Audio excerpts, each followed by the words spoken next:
So thank you so much. Today we have Nicholas. I think most of the people want to know more about you. Can you share more about you? Most definitely. Most of Very the happy to be here to be able to share with your audience. So basically, I am Kodály trained. So I got in touch with the Kodály way of teaching about decade plus already, and I started with just small little courses around that was held in Singapore over the summers. That's when Dr. Laszlo Nemes was in Singapore to guide and teach us with a number of other Hungarian teachers. And I learned about the system and I really like it. It completely changed the way that I view music or work with music. Yeah. So I decided to go study in 2016 at the Kodály Institute. I got into the master's course and I never turned back from there. Yeah. And then after came back, do a few years of classroom teaching, and also teach choirs. Before going for a master's, I was already teaching choirs for a decade.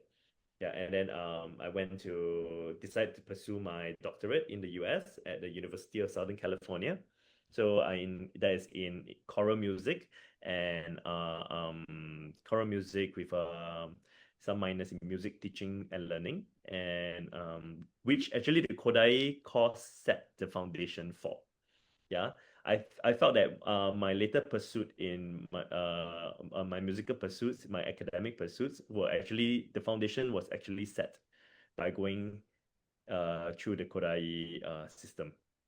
Yeah, they really So changed you study the Kodály first. So yes you in study Kodály first and then go for the doctor. yes, yes. So the Kodai at Oh, that point of time, the masters was only 1 year, but I was the last batch to do 1 year, but it wasn't enough. So I stayed another year, to do the diploma in music, where I studied advanced conducting with Peter Adai, and I studied voice pedagogy with Dr. Janosch. Yeah. So yeah, that was before my doctorate studies. Yeah, but I felt that the foundation they set for me was really good. Yeah, in the Kodály Institute, and it enabled me to get to places much later. Yeah, of course, so it's a long journey. what is what the I first don't think thing that I trigger you to start? I love singing, so I've been joining choirs throughout my life. And yeah, and there came a point where I decided to just do music, you know. Yeah. So as I know you later on you take the level course offered by the Australia. Why makes you do that? Because you have a master degree already. Yes, you Yes, have been And then yes, yes. studying so long. yes, why you There's still that. have the what revenue to take another Yeah. level course? Oh well, I always am a firm believer that learning doesn't stop. You know, it doesn't matter if you have a Kodai, you have a master's in Kodai pedagogy. You still can learn at symposiums. You still should join symposiums. You know, you should join courses to upgrade yourself. You know, so that was my take on education. It's a lifelong journey. So that's why I did the Australian certification one at the point it was held in Kuala Lumpur in Malaysia, and under the young coral, I think. Yeah. Oh, Miss And Susanna. yeah. Susanna was the one that organized it. And James Caskelly and his team came down to KL. Yeah, Yeah. yeah. Mm. Yeah. So that was then, and I did the So, level 1, 2, and 3, I think. Yeah. is there any difference between the master course you study in Hungary and the level course? Is Yeah, there any yes, difference? of course there's a big difference because ultimately they are taught by different people, right? So people bring their best practices and their experiences into the classroom to impart them. So the Australia side has a very systematic way of dealing with things. I really like the structure that they taught us. You know, how to prepare for your lessons, how to write lesson plans, and all these things. Whereas when I was in Hungary, it was more of a overall big picture, overall like an arc, and they give you some concepts which you have to follow, like the famous PPP. You got to prepare, you present, then you practice, and also like from the known to the unknown, and all this very overall direction, which is Kodai's philosophy. He's in his selected writings. Like, for example, not to make music a torture, but a joy for your children. And singing as a basis, and it's the school's responsibility to teach the arts, the music to children, touch them with their lives in their lives. Yeah, very different kind of training. Like for example, the Kodály one, the Kodály Institute, we were also there to work on our technical skills, piano, singing. We have separate lessons for that. Whereas in the Australian side, it really teaches you how to manage your classroom, which I was quite lacking, and some concepts of how to plan a lesson and all the or what you cover and the strategies to get you there. And they give you songs that will take you step by step as well. Yeah. So it was interesting. Yeah. Can I say the certificate course offered by the Australian is more maybe practical? More what? It's practical, More yes. practical. I would say that they choose to show us their best practices, and they give us a very solid good examples. Yeah. And for us to take away into the classroom straight away, you can use it, and they give you a system which you build upon. So I think yeah, that's the strong point of the Australian Kodály certificate lah. How does the Kodály philosophy influence in your teaching methodology? And what do you think is it essential in music education? For me, it completely changed the way I deal with music. Kodály philosophy is guiding principles, right? But there are a lot of star teachers under Kodály that did a lot of work. Yeah, Chotsky, Adam Janusz, you have all these people coming in. And then over the years, we adopt best practices from everywhere, And what's important is the sequencing of music and really know where your children are at developmentally. That is very precious, because it gives me like the confidence to just go into a class, and I try to do something and say, oh wow, they're still learning by rote. They can't do melodic contours, for example, or they have no idea, their music perception is not sorted out, so that you're still at the preparation stage, and you or their steady beat, they can't even do a steady beat. How can they do tempo, that kind of thing. So there's a lot of yeah, so there's a lot of training in terms of that really changed the way I what I expect out of my students. Yeah. So sometimes you go like, oh yeah, of course you will not be successful because they can't do this yet. So you change the lesson plan, you put in something else, to reinforce certain other skill sets. Yeah. So I think that's yeah. And to make it I agree with you. yeah. Yeah. And multi-sensory input, that's so important, and output, the hearing, the visual, the feel, the different senses, involving them, making them do multiple things, the cognitive flexibility that you train, the working memory, their inhibition skills. Also, there's a lot of things that's involved that and it really did change the way I deal with all my music classes. Yeah. So I agree with you so much. Knowing your student where are they is very important. And then the Kodály philosophy really let us know where is the student at that point, and then what should the teacher do to help them. Mm-hmm. The beginners, for your student, normally what would you do in your lesson? Go straight into the music. That is the best. Stop talking, stop explaining, stop all those explanation. Just go. No speaking, just doing the singing. Yeah, sing it. I think singing is a very important part. Like, you have to sing before you play instrument, because ultimately, like, singing is free, right? You have your instrument, it's free. Yeah, and a lot of time, like we in order to play the piano well, you are making the piano sing or an instrument sing, because you want them to be, you're basically imitating uh the voice, you know, to give the perception, the illusion or the perception of the instrument singing, you know. So you definitely have to be singing first, for sure. Yeah, so I would think that if you have any students, be instruments or just general music class, don't sit there and do passive learning. Active learning is always important. Always having the experience, experiencing the music is important, be it kinesthetically, visually, audially, you can decide on any of these modes, but the best is you have a universal design and you do all three together. Then just let the student, pick up what they can, because learning is spiral, right? And when you have a whole big group of class, maybe 15, 20 students, you don't know where's everyone at, so a universal design of learning, which is the Kodály way, is great. For if you're talking about beginning students, the most important thing to ensure is that their music perceptions are sought out. Yeah, like even as much as like pitch wise, you can do a melodic contour test. I'm going to sing the line, show me where the melody is with your hands. Is it going up, is it going down, point up, point down, things like that. Test that perception.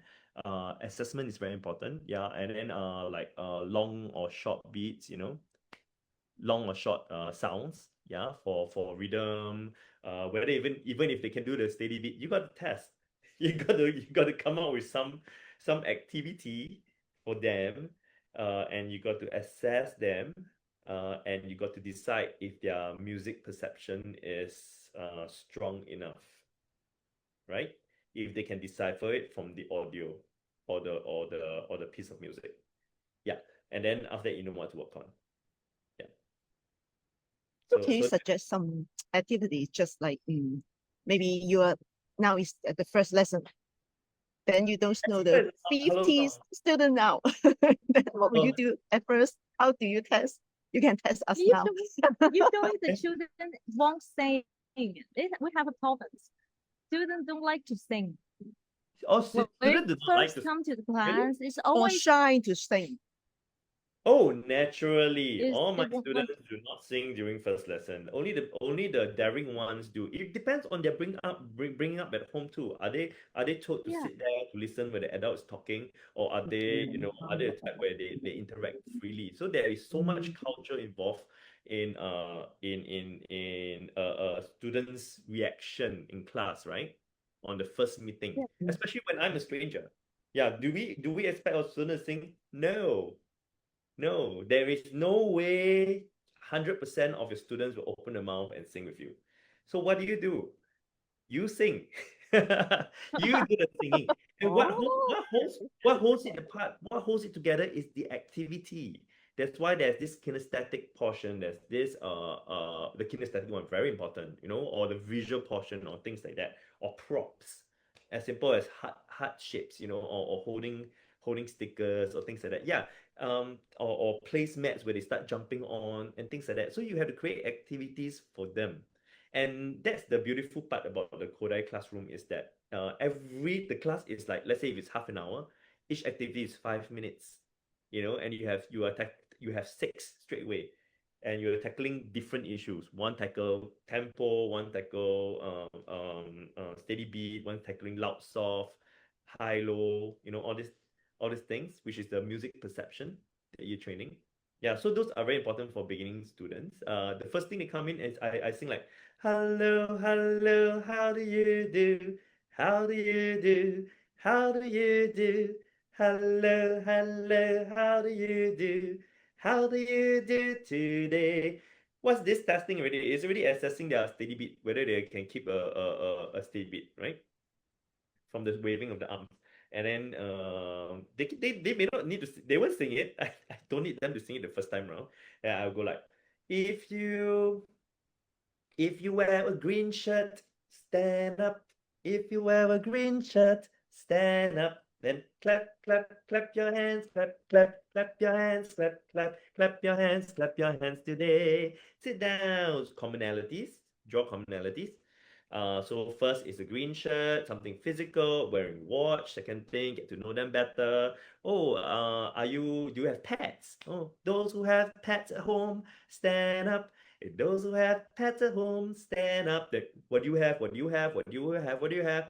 It's a form of interacting with music because music is a language, right? Yeah. So I use it as a language to interact. Yeah. And then they go like, oh, okay, fine. I'm getting used to this. I'm getting very much more comfortable with the kids. Then after that, you can tell them like, you can start to do social emotional learning. You bring it in. You say, oh, those who are kind or those with courage, stand up. Those who are brave, stand up. Then thump your chest, thump your chest, do these things. And then that's just one of the many activities that you have to collect as teachers, right? Yeah. So of course that is in my singing class where I'm facing like 12 to 15. It can be 5, 6 year old or even 3 to 4 year olds. Then I will have to kind of like make it more simple and not so complex for the younger ones. Like 3-year-old, they love dramatizing, but 4-year-old then they start to like collaboration. So the partner work I do only at 4-year-old. And then 5, 6-year-old where they have mastery of self, their self, the steady beat is really good. They don't do everything in fragments, which is 3 and 4-year-old. 5-year-old, you start to be able to interact with friends. Then you start doing more complex activities, right? So yeah. So all this we need to collect kind of like ammunition. I don't know, or repertoire. We just call it repertoire. We need to collect repertoire for your teaching purposes. Yeah. And a lot, and there are repertoires that are great for first time meetups. There are repertoire that are great for practices, and you just got to over the years try, experiment, or join an association where people share best practices. I think that's the best places to pick up good stuff, where people are freely sharing these associations, like your association. Yeah. Yeah. I think those are the best places to pick new things up. Yeah. And for people who are teaching for the first time and first time in the class, don't expect your kids to sing. Okay, maybe because it's new too, right? The repertoire is new. The kids are like, oh, what is he singing? They wouldn't know. So maybe after you sing the song and you go to the third, fourth iteration, repetition is the father or mother of all learning, right?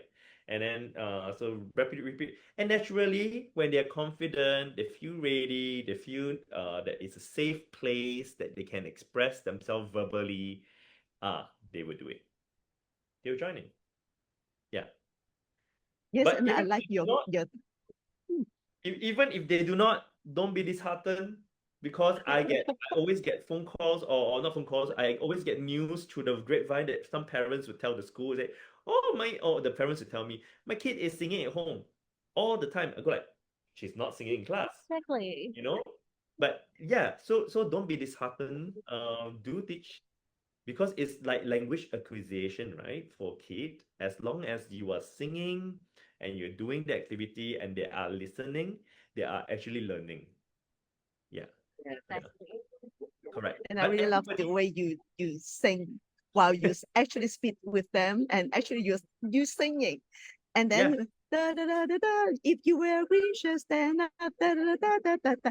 Actually, just using the same melody, and then ask them to do different things and linking different the object with them, and and actually they are keep repeating, listen yes, to the melody, and then they yes, learn it. yes. Magically learn it. Don't forget the first step is actually listening. Yes, It's not singing. yes, it's It's magic. listening. This Yeah, is so Kodály. yeah. And So the they have to spiral learning. Inspired, parallel. yeah. So everybody's going to look at you while you perform, but everybody's picking up a different thing. Some people are like, if they're already apt at their language, they go like, oh, I'm actually learning the words, right? If they're not apt at their language, they're actually looking at you in days and they're just trying to figure things out. They're just trying to track your hands, for example, where the hands are, right? and everybody has a different goal in that setting, and it depends. Like within 1 year of a 3-year-old life, over 2 weeks, their development, their brain, their cognitive function, right, would Yes. advance leaps every 3 weeks. Every 3 months they're so different. Yeah. So a Yes. January baby and a December baby is going to be so different, and they're all in your class. I think we know Yes. Yes. So we're right? facing the same problem. Yeah. Yeah, they're all in your class. So how do you deal with that? Perform. Perform. Tell them very explicit instructions. Okay, everyone stand up. If you are this, stand up. Oh, everybody clap your hands, follow me, then just sing. I didn't even say sing along with me. Uh-uh. Yeah, maybe later, when you realize that they're actually picking up fragments and they maybe 4 years old, 5 years old, 4 to 5 years old, then I'll just say, okay, I have seen them picking up fragments of steady beat, fragments of speech, singing, right? And they are able to link things together. They are able to sing more complete sentences. Yeah, okay, then maybe we can do by teaching by rote. I sing one sentence, you sing one sentence, or we can start doing echo activities. Are you sleeping? Right, Brother John. Yeah, echo, echo, echo. Right. Yeah, that's the best song for echo. One of the best. And things like that. Then I can start testing. Yeah, yeah. That's much later. Then I'll do like for the ladybug, ladybug, ladybug. Landed on my tongue. Yeah, they call the bees, call the yeah. You can do all those, which is called an echo. Yeah, echo sounds much later. Yeah. But yeah, the thing is that see, you need to know child development and you need to know where they are. Or I mean, I don't expect that everybody develops the same way, right? It's just that these are just best practices and general development for a general population, right? If your child is a genius, of course, 2 years old, he would be able to do something that's 3 years old. Yeah. By 3 year old, of course, yeah. But we do just follow what's generic at this point, what's recommended. Yeah, and then you can plan from there. Yeah, your own differentiation, your own exercises, doesn't matter. Yeah, whatever you want to do it. So the play-based learning is really important in child Yes, development. Yeah. absolutely, absolutely. The best memories that we have of our lives are emotional, right? Look at it like your birthdays. The best birthday of your life, you probably can remember it, or your wedding, or somebody very important to you died, or your graduation day, and all this. So that's how our memory works, right? It's all tagged to strong emotions, right? Yeah. So when you Kodály, play happily, you have a stronger memory. yes, it's just how the brain works. So it's very surprisingly that Kodály got it right. I don't think it's very surprising. He's probably very well read, but he did get it right. In his writings and philosophy, and like, don't make it a torture, make it play, make it fun. And the fun element must be there.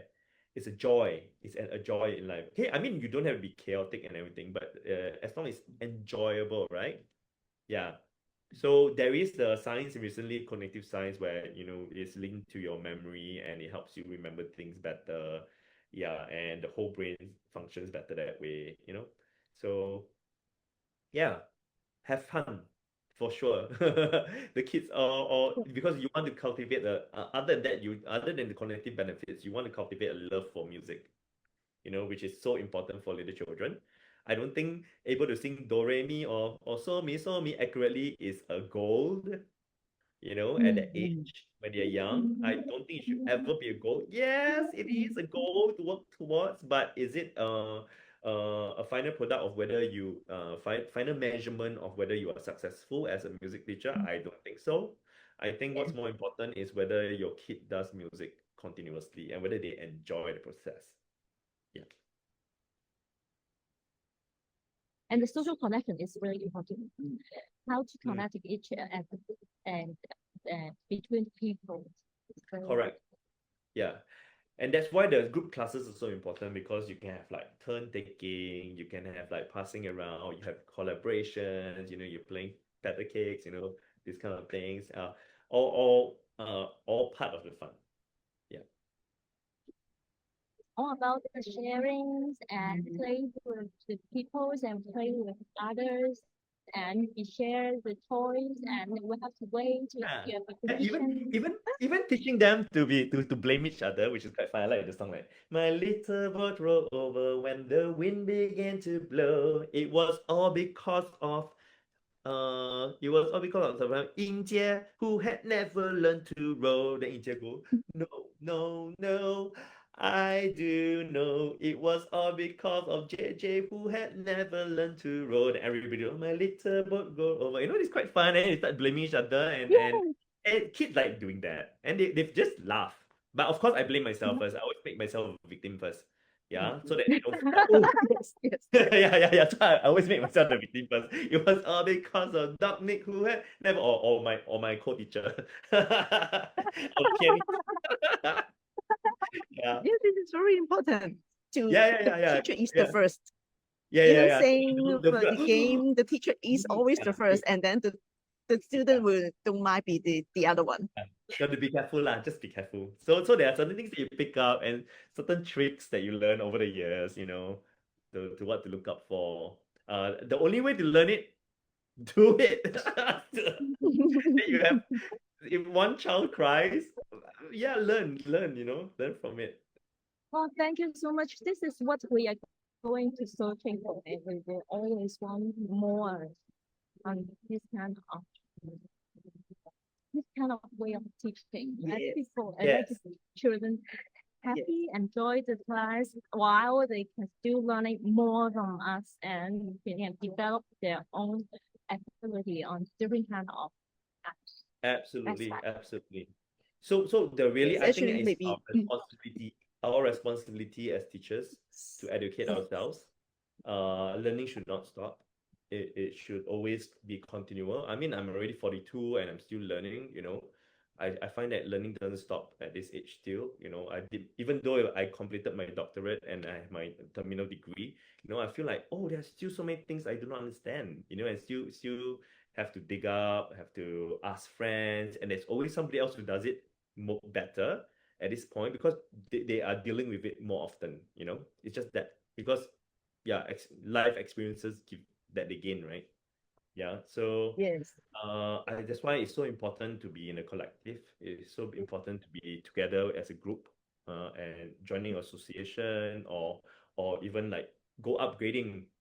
Go upgrade your skills. You think that you can teach children well, but actually there is somebody teaching that might tell you how to do it better, right? So I And think that actually, sometimes children teach you how to Yes. teach better.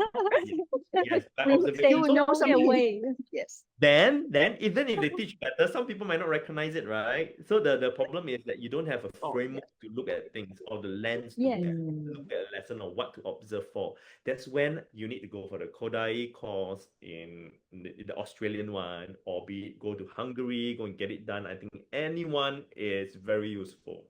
Anyone. Yeah. Yes. Even Yes, even if it's I not agree. I Kodály totally course, agree go for with you. Delcro's course. It's okay. Yeah. Yes. Yeah. Actually, when we are teaching, we are using maybe the combination of the free, Yes. not only free, the dark pros and all and Kodak. We are mixing it up. Yes. Yes. We But cannot you say, must oh, have this a is one. framework.